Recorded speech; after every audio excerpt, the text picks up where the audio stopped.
તો તાપીમાં મેઘરાજા મન મૂકીને વરસ્યા. જી હા, આખો દિવસ બફારા બાદ વરસાદ વરસ્યો છે. વ્યારા, સોનગઢ, ઉચ્છલ, નિઝર અને કુકરમુંડા તાલુકામાં વરસાદ વરસ્યો છે. સૌથી વધુ કુકરમુંડા તાલુકામાં 3 ઇંચ જેટલો વરસાદ નોંધાયો છે. વરસાદના કારણે વાતાવરણમાં ઠંડક પ્રસરતી હતી, જેના કારણે લોકોને રાહત મળી છે. ગાજવીજ સાથે વરસાદ વરસતા ખેડૂતોમાં પણ આનંદની લાગણી છવાઈ છે.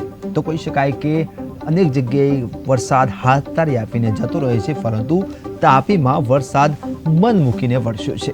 તો અનેક જગ્યાએ ગુજરાતના એવા જિલ્લાઓ છે જ્યાં ખેડૂતો વરસાદની કાગડોરે રાહ જોઈ રહ્યા છે, પરંતુ તાપીમાં વરસાદ વરસ્યો, જેના કારણે કુકરમુંડામાં 3 ઇંચ જેટલો વરસાદ વરસ્યો હતો, જેના કારણે ખેડૂતોમાં ખુશીનો માહોલ જોવા મળ્યો છે અને બફારાના કારણે લોકોને પણ આંશિક રાહત મળી છે.